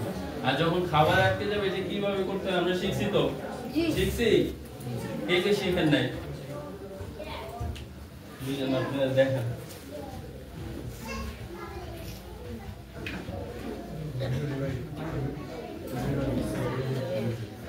একটু অ্যাঙ্গেলে রাখবেন, ঠিক আছে? যে এরকম সুইং করবেন, 5 বার জোরে জোরে দিবেন, ভিতর থেকে 5 বার দিবেন। এখন এরকম যে হইতেছে না, বাচ্চাদের তো আর আপনি এরকম দিতে পারবেন না, বাচ্চাদের ক্ষেত্রে কি এখন সমস্যা নেই, সবাই এগুলা কি আবার আমি চলে যাওয়ার পরে আবার আপনারা নিজেরা একটু ওস্তাদ নিয়ে ট্রাই করবেন। ট্রাই করার পর যদি না পারেন আমারে বলবেন, আমি আবার আসবো, ঠিক আছে? এখন ধরেন একটা বাচ্চা হইছে, বাবু ধরেন আপনার ছোট ভাই 6 মাস 1 বছর, আপনার আম্মা কি করলো যে দিন দিন কোলাটা শুয়ে যেতেছে, ওই যখন খাইব না ওরে 2 গালে 2টা দিয়া জোর করে খাওয়াইতে গিয়ে কি করবো? এখন গলার মধ্যে একটা, এখন তো আপনার আম্মুর মাথায় কাজ করে না, এখন কি করবো? কারণ আপনার আম্মু তো জানে না যে এই পরিস্থিতিতে আমাদের কি করতে হবে। যদি আপনার আম্মু জানতো যে এটা এরকম হয়েছে, তাহলে কি আমার মাথা সবার আগে কি করতে হবে? ঠান্ডা রাখতে হবে। আমাদের জীবনে যত বড় বিপদ আসুক, যে আপনি রাগ করলেন তো হেরে গেলেন, সবসময় কি করতে হবে? আমাদের ঠান্ডা রাখতে হবে। তখন আমরা কি করবো? যাদের বাচ্চা, তখন আমরা একটা চেয়ারে বসতে পারি, চেয়ারে বসে আমরা এক পা এরকম আগে দেবো, আগে ওর গোলাটা কি করবো? এদিকে ধরবো, ধরে ওর পিঠটা রেখে আমরা পিঠের মধ্যে এরকম যে এই অংশ দিয়ে এরকম বাড়ি দেবো, আস্তে আস্তে কি করবো? বাড়ি দেবো যে আসে কিনা। কারণ কি? ওই সিপিআর এর মতো, ওই হাতিয়ার পিঁপড়ার ঘটনার মতো, মানুষ ছোট, আপনি যদি সিপিআর দেন কি যেটা মানুষ আর কি করলেন? আপনি মেরে দেন, তখন দোষ করবো কার? আমি শিখে গেছি, তখন কি করবেন? আপনি আমারে করবেন, কে শিখে গেছে? আমি শিখে গেছি। তো যখন কি হবে? বাচ্চাদের হবে এরকম যে ছোট কোনো বাচ্চা, তখন আমরা কি করবো? যে সবার আগে আমাদের কি করবো? আজকে থেকে আমরা বাসায় গিয়ে আমার আম্মাকে কিচ্ছু বলার দরকার নেই, যে আপনি পারেন তো পারেন, না পারলে বলবেন যে আম্মা সিপিআর কিভাবে দেয় তুমি একটু ইউটিউব থেকে শিখে রাখো। কারণ কি? আমি বাসায় থাকি না, আমার পরিবারের অনেকেরই হইতে পারে। তাহলে আজকে আমরা কি করব? যে বাসায় গিয়ে সবার আগে প্রয়োজনে আমরা নিজেরাও আবার দেখবো যে সিপিআর কিভাবে দেয়। সিপিআরটা শিখলেন, আপনার আম্মাকে বললেন, তারপরে শেখার পরে আপনার আম্মাকে শিখাবেন, মা যে লিখে সার্চ দিলে হয়, এখন তো আপডেট ভয়েস দিলে কি অটোমেটিক ইউটিউবে এসে পড়ে এগুলো, যে আমরা বলতে পারি যে এরকম খাবার আটকে গেলে আম্মা এরকম না এরকম করবো। আমরা বাসায় গিয়ে কি করবো? আমাদের মাদেরকে এটা বলবো যে তুমি ছোট দেখে যে তোমার আম্মুকে কিছু শিখাইতে পারবে না, এটা এরকম না, কিন্তু শিখাইতে হবে যে তুমি ছোট দেখে তোমার আম্মুকে শিখাইছো, শিখে আবার কি করতে হবে? এরকম বলা যাবে না আমি কি করলাম? শিখাইলাম, বলা যাবে এরকম? বলা যাবে না। কারণ কি? আমার ওস্তাদ আমার শিক্ষক, আমি যতই পারি, আমার ওস্তাদ আমার শিক্ষক, আমার মা কি আমার একজন অভিভাবক, তা আমি ওনার থেকে বেশি পারতে পারি, কিন্তু ওনাকে শিখাবো, যে বলবো আম্মা এটা এরকম না, এইভাবে আমরা করি। তাহলে আজকে থেকে কি আমরা কোনো মানুষ আমাদের সামনে অজ্ঞান হয়ে গেলে অথবা পড়ে গেলে, হাত পা ভেঙে গেলে, আজকে থেকে আমরা ভয় পাবো? তাহলে কোনো দুর্ঘটনা ঘটলে আমরা সবার আগে কি করবো? নিজের উপর আত্মবিশ্বাস রাখবো যে এই পরিস্থিতিতে কি করতে হয় এটা আমি কি অল্প অল্প জানি। তাহলে আপনি গেলেন, যাওয়ার পরে আপনার আশেপাশে এরকম, এমনকি আপনাদের মধ্যে এরকম হইতে পারে যে অনেক চিন্তা করতেছেন, চিন্তা করার কারণে কি হইলো? হঠাৎ হুজুরে রাগ করছে, ওনার খুব হুজুরে কিছু করতে পারতেছে, তখন ওরা মাথার মধ্যে দেখবেন অনেক প্রেশার হাই হয়ে গেল, ভাব করে এখন কোন মুহূর্তে আমরা একটা মানুষকে হাসপাতালে নিব আর কোন মুহূর্তে নিব না, এই দুইটা হচ্ছে, একটা হচ্ছে আপনার মেডিকেল ইমার্জেন্সি, আর একটা হচ্ছে কি আর্জেন্সি। যেমন কারো বমি বমি ভাব, মাথা ঘুরাইতেছে, এইদিকে আপনারা একটু কি গোসল করাই দিলেন অথবা মাথায় একটু পানি দিয়ে দিলেন, ভালো হয়ে গেছে, তাহলে কি ওনারা কি আর হাসপাতালে নেওয়ার দরকার নাই। এটাকে বলা হয় কি মেডিকেল আর্জেন্সি। বাসায় রেখে আপনি যে চিকিৎসাটা দিবেন এটাকে কি বলে মেডিকেল আর্জেন্সি। কিন্তু এখন ওনারা অজ্ঞান হয়ে গেছে, আমি সিপিআর তো দিতেই আছি, আর কোনো কাজ করতেছি, ইমিডিয়েটলি কি করতে হবে, যত দ্রুত সম্ভব ওনাকে কি করতে হবে, হাসপাতালে নিয়ে যেতে হবে। এটাকে বলা হয় মেডিকেল ইমার্জেন্সি। তাহলে আর্জেন্সি আর ইমার্জেন্সির পার্থক্য বুঝছেই? আর্জেন্সি কি, বাসায় রেখে আমরা যে চিকিৎসাটা দিলে কিছুক্ষণের মধ্যে কি উনি সুস্থ হয়ে যাবেন, এটাকে কি বলা হয় আর্জেন্সি। এখন ইমার্জেন্সি কি, যে হঠাৎ কি অজ্ঞান হয়ে পড়ে গেছে, আমি সিপিআর দিতেছি, কোনো কাজ হইতেছে না, আর বাসায় রাখলেও কি কোনো ওনার স্বাস্থ্যের উন্নতি হবে না, তাহলে আমরা কি করব, যে ওনাকে মেডিকেলে নিয়ে গেলাম, এটাকে কি বলা হয় ইমার্জেন্সি। এখন সবচেয়ে কমন সমস্যা আমাদের মধ্যে কি ডায়রিয়া। ডায়রিয়া কেন হয় কেউ জানেন? ডায়রিয়া কেন হয়? ডায়রিয়া কি, আমরা যখন একজন সুস্থ মানুষ দিনে 3 বারের অধিক পাতলা পায়খানা করে, সেটাকে কি বলে ডায়রিয়া। ডায়রিয়া অনেক কারণ হইতে পারে। আপনি কি করলেন, মাঠে খেলাধুলা করলেন, আপনার বন্ধু অনেক ভালো একটা খাবার খেতেছে, আপনার আর হাত ধোয়ার সময় নেই, কি করলেন, বালুর থেকে হাত উঠে লিয়ে না নেতা আমার বন্ধু আমারে দিব। এখন মাদ্রাসায় কি করছেন, ওইসে আপনার ডায়রিয়া, আপনি কি মনে মনে করলেন, আমার বন্ধু আমারে বুদ্ধি সাপ দিচ্ছে। ওই যে আপনি কি হাত না ধুয়ে কি করছেন, খাবারটা খাইছেন, ওই হাতে আপনার জীবাণু থাকার কারণে কি ওইটা আপনার পেটে চলে গেছে, এই কারণে হলে কি ডায়রিয়া। তাই খাবার খাওয়ার আগে কি করব, আমরা কখনোই হাত ধোয়া ছাড়া খাবার খাবো না, তাহলে কি হবো ডায়রিয়া। আর ডায়রিয়া এক কারণে হয় না, ডায়রিয়ার অনেক কারণ আছে। এটা ব্যাকটেরিয়া দ্বারা হইতে পারে, বিভিন্ন ভাইরাসের কারণে হইতে পারে। এখন আপনি কি করলেন, ডাক্তার আপনি অসুস্থ, ওষুধ দিলেন, যে ডাক্তার ওষুধ দিলে ওই ওষুধটা খান, এখন আপনার ওষুধ খাওয়ার পরও ডায়রিয়া হচ্ছে, এখন এই দোষ তো আর আপনার না, দোষ কার, ডাক্তারের না। আপনার ওই যেটা খেলেন এটা আপনার শরীরের সাথে কি মানায় নিতে পারে না।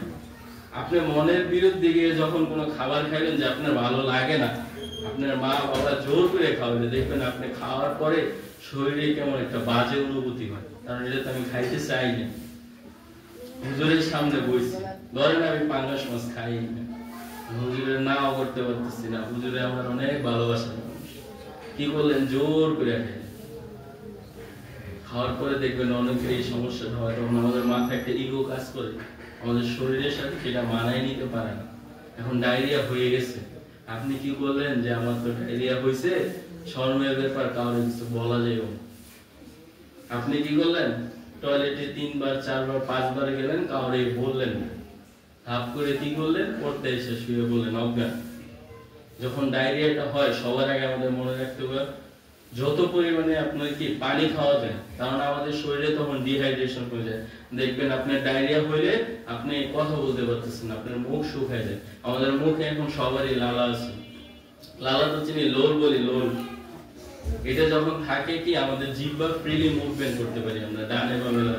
যখন আমাদের জ্বর হয় দেখবেন আমাদের শরীরে এই লোলটা থাকে না, জিহ্বায় থাকে না, তখন আমরা খাবার খাই না। ডায়রিয়া হলেও কি আপনাদের এই একই সমস্যা হয়। এখন ডায়রিয়া হয়ে গেছে, আপনার শরণের ব্যাপারে কারো বলতেও পারতেছেন, এখন কি করবেন, তাহলে কি করতে হবে, নিজের চিকিৎসা নিজেই করতে হবে। বাইরে থেকে গিয়ে কি করবেন, ওরসেলাইন, কি স্যালাইন, ওরসেলাইন খাবেন। এখন রাত 3টা বাজে আপনার হয়েছে ডায়রিয়া, মাদ্রাসায়ও কি কোনো স্যালাইন নেই, এখন আপনি কি করবেন, 3টা বাজে কি দোকানদারের ডাক দিয়ে দেবেন, আমার স্যালাইন লাগবে, স্যালাইন দে, আপনার হুজুরও তো আপনার বাইরে দিতে দিবে।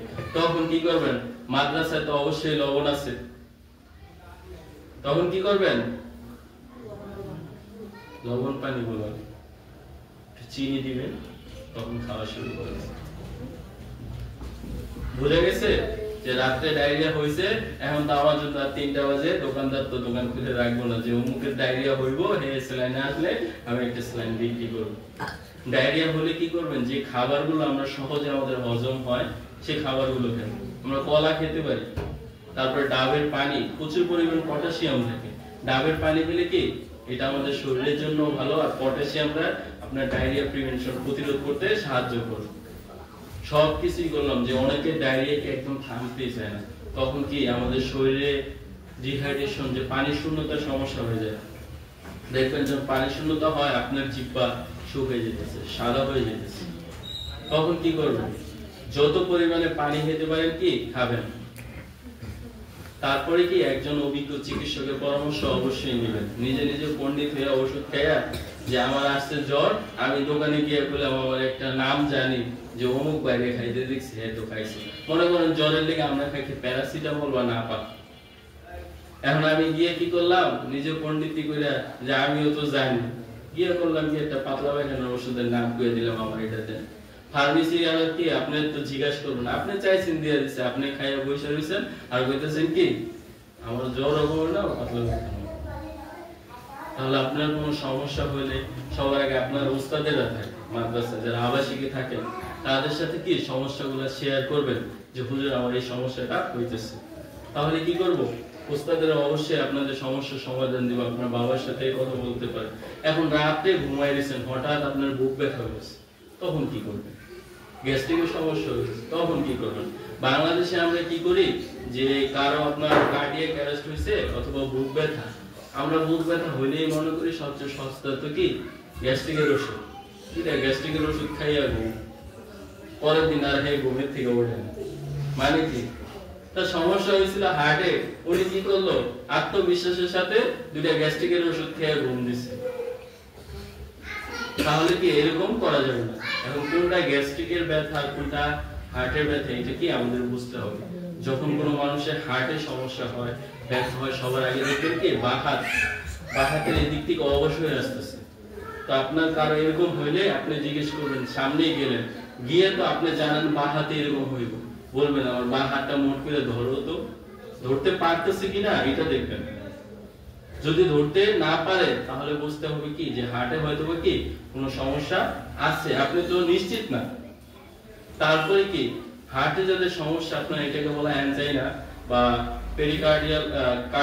পেরিকার্ডিটিস।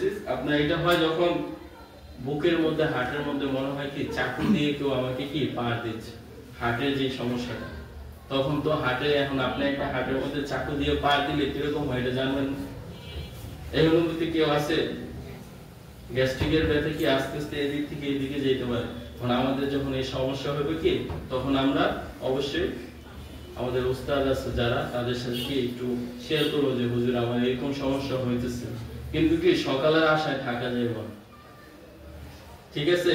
আমরা কি সিপিআর ভুলে গেছি? ভুলে নেই। সিপিআর কি আজকে থেকে আমাদের জীবনে কি সিপিআর এ লাগে। বাসেও এরকম দুর্ঘটনা হইতে পারে। এখন আমাদের অনেকের অভিযোগ যে আমি তো ওষুধ খাইছি, খাওয়ার পরে আমি সুস্থ হইলাম না, আমার কাজ করতেছে।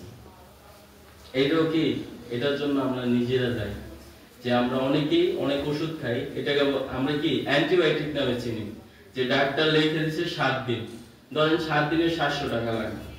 আপনি কি করলেন 2 দিন খাইলেন, খাওয়ার পরে একটু ভালো, আপনি কি করলেন আর 5 দিনের ওষুধ খাইলেন না, কারণ আমি তো 2 দিনে ভালো হয়ে গেছি। এখন প্রশ্ন, যদি আপনার পরিবারের আপনার ভাইরে কেউ মাইরা ফেলে, আপনার মনে একটা কি রাগ ক্ষোভ থাকে না যে আমার ভাইরে মারছে, ওরে আমি না মারা পর্যন্ত ধরে গেলে আমিও কি মরে যাব।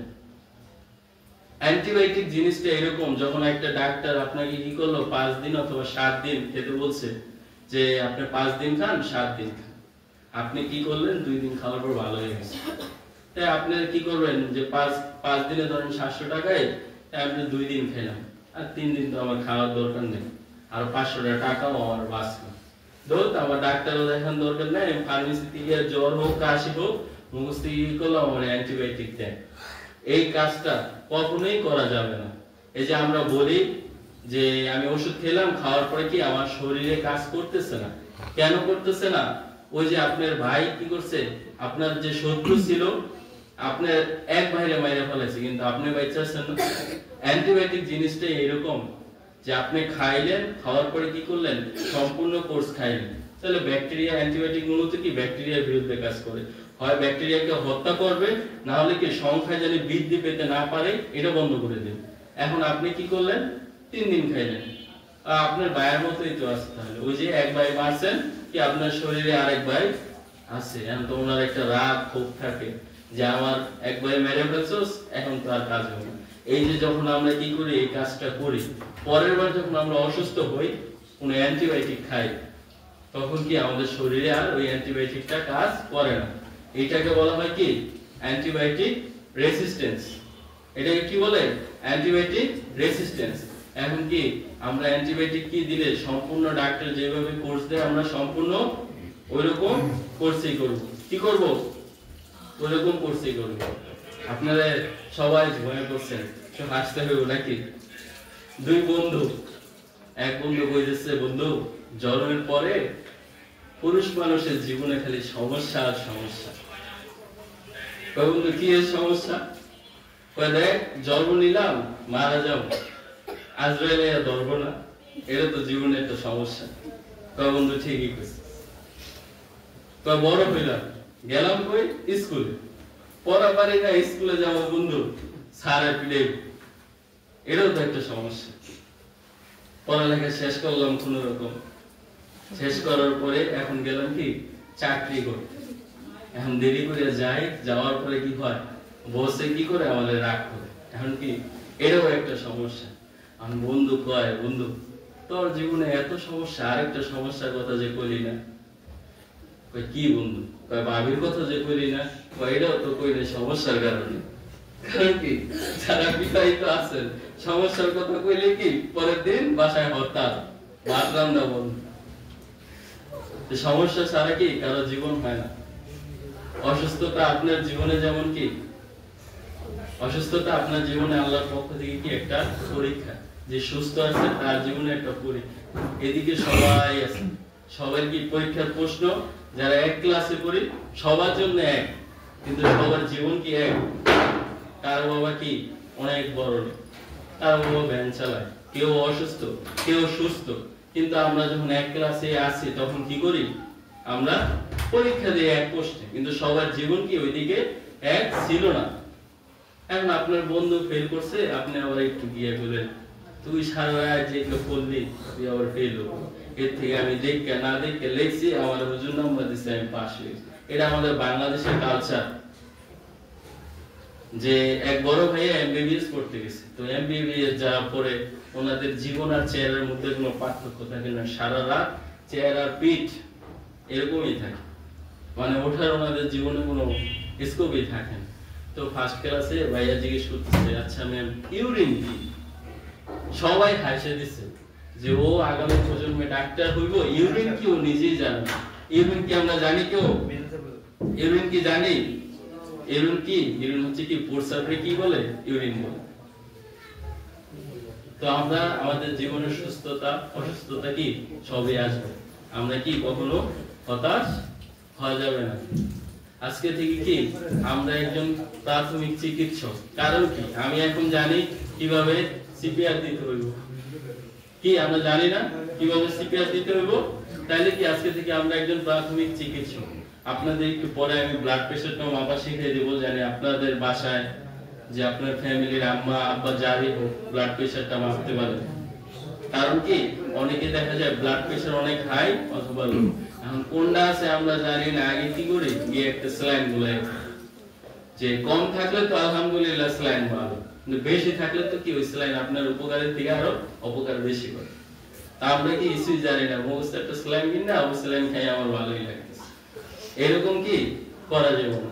এখন আপনাদের এইদিকে একটা বন্ধু ধরেন হয় সে গরিব অসুস্থ, এখন আপনার দায়িত্ব কি কিভাবে মনকে বোঝাইবেন। যে অনেকে অসুস্থ হইলে যে আপনার বন্ধু ধরেন ক্যান্সারই হয়েছে, এখন আপনি জানতে পারেন যে ওর সাথে থাকলে আমার শরীরে এরকম ছড়াই যেতে পারে, আপনি তখন কি করলেন? ওর সাথে কথাই বলা যাবে না। তখন ও চিন্তা করবে কি, মনে এটাই চিন্তা যে আমি এই বন্ধুর সাথে এতদিন কাটাইলাম, এখন আমার একটু খারাপ সময় আমার বন্ধু এসে কি আমার একটু সান্ত্বনা দিল না। এই কাজ কখনো করা যাবে না। আপনার বন্ধু যেই হোক অসুস্থ হোক সবার আগে কি করবেন? ওনারা দেখতে চাইবেন যে বন্ধু তুই কেমন আছিস, মানসিক সাহস দিবেন। আপনার 15 অক্টোবর 2024-এ তো আমি মুন্সিগঞ্জ জেনারেল হাসপাতালে নাইট ডিউটি ছিল, তো নাইট ডিউটি ছিল, তার আগের দিন আর কি এক আলেম ছিল, উনি একটা মসজিদে 15 বছর ইমামতি করছে। 15 বছর ইমামতি করার পরে কি হইলো, একজন লোক আইসা ওনারে ভর্তি করে চলে গেছে। তো ওনার এখন আর কোনো গার্জিয়ান কেউ দেখার মতো কাউরে পাওয়া যাইতেছে না। তো আপুরে কি করলো, আপনার পুলিশকে ফোন দিল যে ওনার এরকম ঠিকানা পাওয়া যাইতেছে। উনি একটা মসজিদে 15 বছর ইমামতি করছেন। তো আমরা তো যে অনেকেই যারা ভোটার হয়েছি, আমরা কি করি, একটা বায়োমেট্রিক ফিঙ্গারপ্রিন্ট এটা দিলে কি আমাদের যত পরিচয়, গ্রামের বাড়ি কোথায় কি আছে সব তথ্য আসে।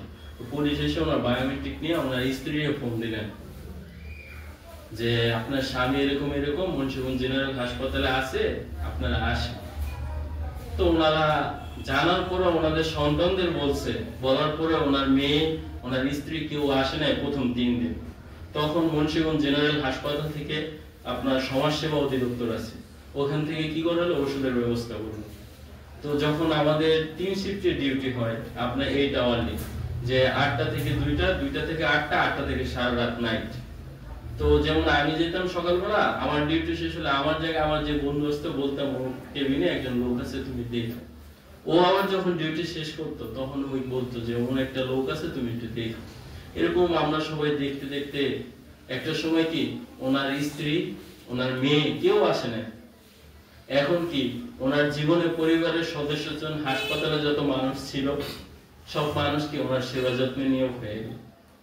এই ঘটনা বলার উদ্দেশ্য, পৃথিবীতে আপনি যখন বিপদে পড়বেন আপনার কাছের পছন্দের মানুষ, ভালোবাসার মানুষ, পরিবারের মানুষ কি করবো, যখন দেখবো অনেক টাকা লাগে আপনার পাশে থাকবে না, স্বাভাবিক। কিন্তু আল্লাহ যদি কারো জীবনে সাহায্য পাঠায়, কারো আর কি দরকার নাই। আমরা ওইদিকে ছিলাম, উনি কে ছিল ওনাদের সাথে কি আমাদের কোনো পরিচয় ছিল না, কিন্তু আমরা কি চিন্তা করি আমি মাঝে মাঝে যে আমরা কি একজন শিফট বাই শিফট ওনার সেবায় নিয়োগ হয়েছিলাম। কারণ কি উনি একজন ইমাম ছিলেন, আল্লাহ কি ওনার সাহায্যকারী হয়ে গেছিলেন। পরে যখন দেখলো সবাই টাকা দিতেছে, ওনার স্ত্রী আসলো, কারণ ওনার যে টাকা দিতেছে এক একটা মানুষ, টাকা দেওয়ার মতো লোক নাই, কারণ উনি কথা বলতে পারেন না। ওনার স্ত্রী আসার পরে এক আপু প্রশ্ন করলো যে আপনার স্বামী এরকম, আপনি কেন এতদিন পর আসলেন। ওনার স্ত্রী উত্তর দিল তাহলে আমি কি চলে যাবো। আপু রাগ হয়ে বলছে আপনি জানবেন আপনার স্বামীর দায়িত্ব যদি আপনি না নেন তা আপনি এদিকে থাকালেন, কোনো তো কারণ নেই। ওনার স্ত্রী আসলো এই কারণে যে ওই টাকাগুলা দিবে, টাকা তো রাখার মতো কোনো মানুষ পায় না, উনি টাকা নিয়ে আবার চলে যান। কিন্তু কি দিন শেষে উনি 15 বছর একটা মসজিদের ইমাম ছিলেন। আল্লাহ বলে দিয়েছে কি যে ফাসকুরুনি ইয়াজকুরুকুম ওয়াশকুরুনি ওয়ালা তাকফুরুন, যে তুমি আমাকে স্মরণ করো কি আমিও তোমাকে স্মরণ করব।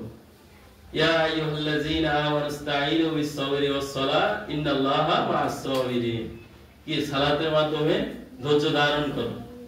তাহলে উনি কি একজন আলেম ছিলেন, উনি জানেন না যে ওনার এই পরিস্থিতিতে কি করতে হবে। সর্বশেষে এই যে ছাত্র আন্দোলন আমরা কি কম বেশি সবাই দেখছি, আমরা যখন সবাই এক হয়ে গেছি তখন কি কোনো স্বৈরাচার শাসক থাকতে পারে না। আপনার জীবনে বিপদ আসতেই পারে, আল্লাহ দিতেই পারে, কিন্তু ওই মুহূর্তে কখনো ভেঙে পড়া যাবে না।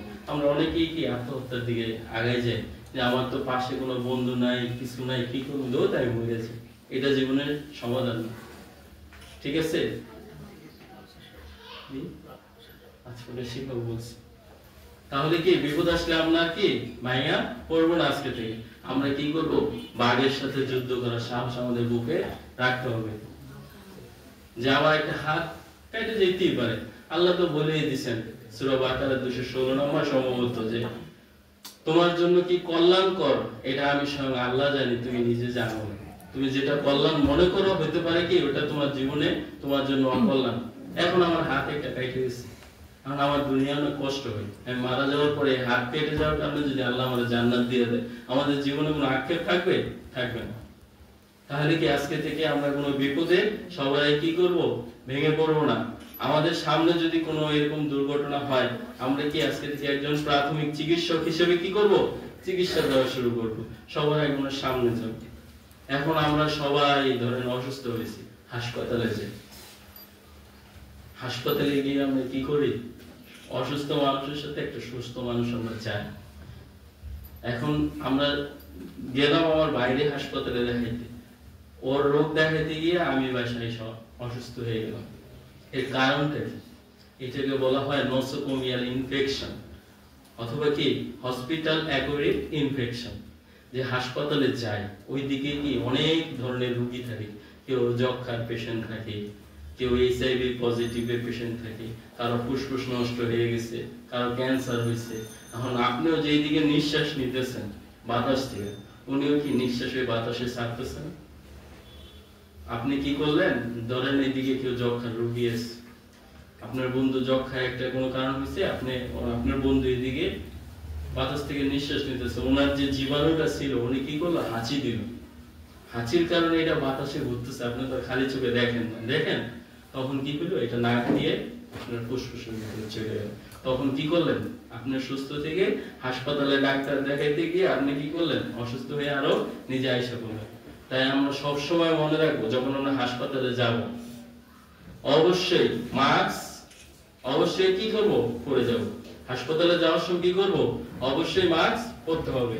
বাসায় ফেরার পর হাসপাতাল থেকে কারোর সাথে কি কারো স্পর্শ করব, সবার আগে কি করব, ওয়াশরুমে গিয়ে আমরা কি সাবান দিয়ে হাত ধুব। হাত ধোয়ার পরে কি করব, যে মাস্কটা পরা ছিল ওই মাস্কটা ফেলাই, বারবার ইউজ করা যাবে না, ঠিক আছে। ওয়ান টাইম মাস্ক পাওয়া যায়। কারণ কি, আপনি অসুস্থ হয়ে গেলেন, আপনার বাবারে নিয়ে গেলেন সুস্থ, এখন কি করলেন, বাবা অসুস্থ, আপনিও অসুস্থ, এখন দুইজন অসুস্থ। আপনারে আর আপনার কি বাবারে আপনার আম্মু নিয়ে গেল হাসপাতালে, আপনার আম্মুও মাস্ক পরে নেই। একটা যক্ষা রোগী হোক অথবা যেই ডিজিজ গুলো একজনের থেকে আরেকজনের মাধ্যমে ছড়ায়, ওনার সামনে কথা বললো, কি হইলো, উনিও অসুস্থ হয়ে গেলেন। দিন শেষে কি আমরা সবাই অসুস্থ হয়ে গেলাম। তাহলে কি এই কাজ করা যাবে না, যাবে এই কাজ করা যাবে না। এখন জীবনে কি হতাশা থাকে, অনেকের ইচ্ছা আমি আর বাঁচবো, আমি আর মরে যাই, আমার জীবনে টাকা নেই, আমার বাবা গরিব দেখে আমার এইরকম করে। আমরা এই কাজগুলো কি কখনো করবো না। সবার আগে কি জানবো, আত্মহত্যা কি মহাপাপ। একজন বলছে যে, আপনার একজন কবি বলছে যে, হে গালিব, তুমি হাতের রেখায় তোমার ভাগ্য দেখো না। কারণ কি, কারণ যার হাত নাই তারও ভাগ্য আছে। আমরা কি করি, টিয়া পাখি রাস্তায় দেখলে একটু দেখেন তোমার ভাগ্যটা ভালো না খারাপ। এখন যে নাই সে কি আর দেখাইতে পারবো, কারণ টিয়া পাখি তো হাতেও বসতে পারবো। তাই জীবনে হতাশা কি চলবে না। এইদিকে আমাদের বাবা মা কি আমাদের নির্দিষ্ট একটা উদ্দেশ্য নিয়ে পাঠাইছে, অবশ্যই কি আমরা সেই উদ্দেশ্য পূরণ করে আমার বাবা মায়ের ইচ্ছে কি করবো, পূরণ করবো। পারবো তো ইনশাআল্লাহ। ঘুমের হচ্ছে আপনাদের চকলেটের ব্যবস্থা আছে, একটু দিয়ে দেন লেখা, আপনাদের জন্য একটা করে চকলেটের ব্যবস্থা আছে। তো ঠিক আছে, আজকে এই পর্যন্তই। তো আমরা একটু করে কি ব্লাড প্রেসার মাপাটা শিখবো, কারণ এটা কি সবারই প্রয়োজন, ঠিক আছে। তো